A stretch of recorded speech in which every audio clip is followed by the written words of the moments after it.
Hello students, welcome to the part 3 of your chapter calorimetry.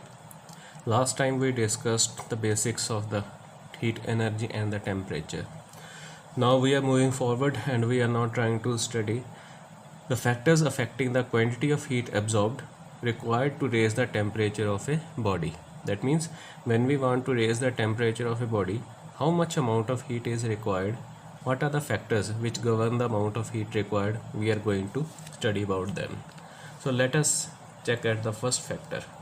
First factor is the amount of heat required to raise the temperature of a body. It directly depends upon the mass of the body. That is, the amount of heat required, delta H, is directly proportional to the mass of the body, where delta H is the amount of the heat absorbed by the body. So greater the mass, more is the heat required. We can take a simple example. If we compare the heating time for boiling 1 cup of water with the 10 cup of water, we see that while boiling 10 cup of water, it takes greater time interval as compared to when we are boiling 1 cup of water. Reason, a 10 cup of water have greater amount of mass of water which requires greater amount of heat energy to be absorbed to raise the temperature. So greater the mass, greater will be the heat absorbed. Second, the amount of heat required to raise the temperature of a body also directly depends upon the rise in the temperature. That means the second factor which controls is the amount of temperature rise we want inside the body. So if we want a greater rise in the temperature, amount of heat required will also be greater. So that is delta H is proportional to delta T, where delta T is the rise in the temperature, which can be found by subtracting initial temperature from the final temperature. And finally, it also depends upon the nature of the substance we are using. Nature of the substance means whether the object is available to us is in solid, liquid or in the gaseous form. So these three factors control how much heat energy is required for a body for a particular rise in the temperature. If we are asked a question, what are the factors which affect the quantity of heat lost by the body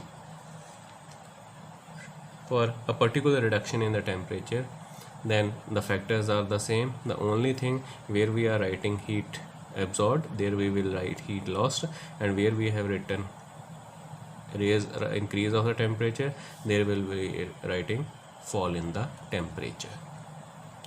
So these three factors are there. So if we combine these two equations, delta H proportional to m delta T, after combining and converting it into a equation, we get a constant of proportionality C.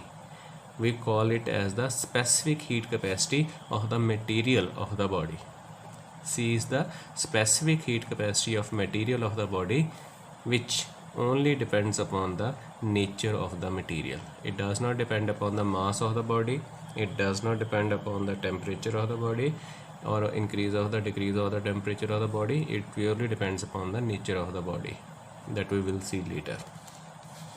Now, before going into specific heat capacity, let us study about thermal capacity, also called as the heat capacity, which will be represented by C dash.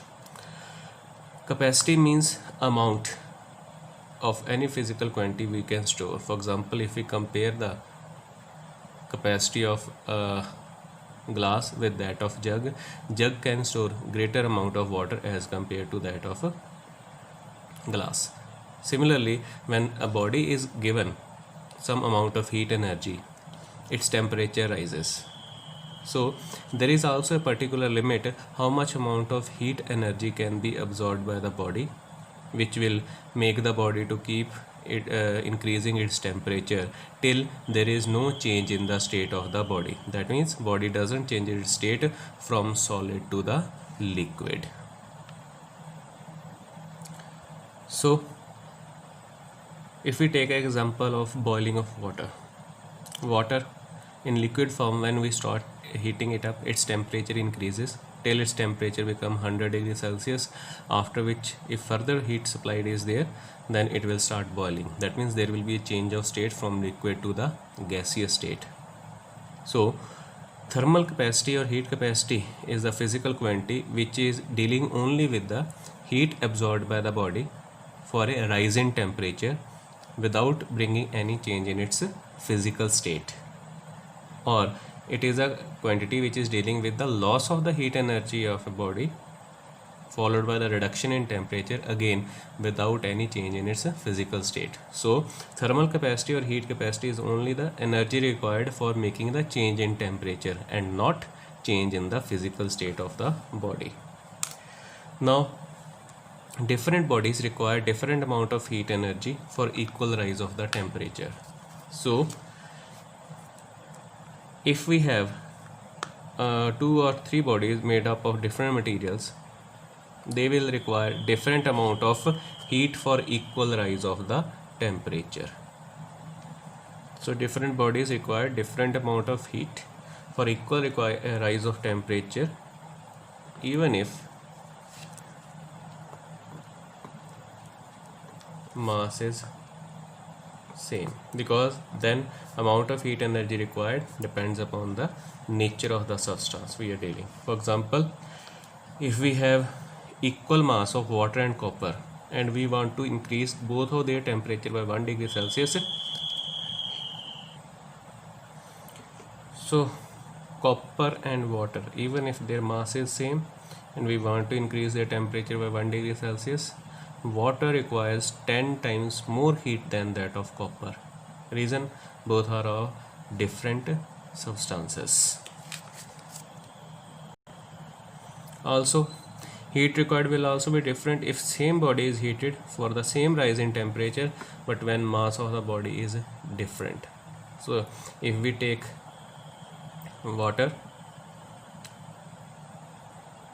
let first we take only 10 gram of water, we heat it to increase its temperature by 1 degree Celsius, then we take 100 gram of water, again we want to make same rise of temperature, that is 1 degree Celsius, then in the second case amount of heat energy required will be greater.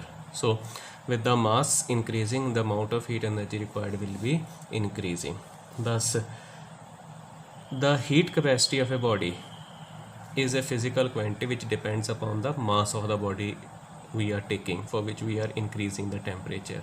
So we can define it, the heat capacity of a body of given mass can be defined as the amount of heat required to raise this temperature by 1 Kelvin. Here given mass is underlined. This means that we always define it for a given mass where mass of the body is not specified. That's why as the mass changes, amount of heat energy required also changes. Formula: let for a given mass of a body, delta T increase in the temperature takes place when the body heat absorbs how much? Delta H. So delta T increase in the temperature requires heat energy delta H. Then for 1 Kelvin rise in the temperature will require heat energy delta H over delta T. And by definition, 1 Kelvin rise in temperature, the amount of heat energy required is known as heat capacity. So heat capacity is C dash equal to delta H by delta T. SI unit: heat is having a SI unit 1 joule, temperature 1 Kelvin, so its SI unit is 1 joule per Kelvin, or we can also write it as 1 joule per degree Celsius, because we know that temperature change on Kelvin and on the Celsius scale both are same. Other common units which we can use: 1 calorie per degree Celsius or 1 calorie per Kelvin, or bigger units 1 kilocalorie per degree Celsius or 1 kilocalorie per Kelvin. 1 calorie per Kelvin is equal to 4.2 joule per Kelvin. Now definition of SI unit: the heat capacity of a body of given mass will be 1 joule per Kelvin if 1 joule of heat is required to raise its temperature by 1 Kelvin. So for the given mass of a body, if 1 Kelvin rise of temperature requires 1 joule of the heat energy, then its heat capacity will be 1 joule per Kelvin.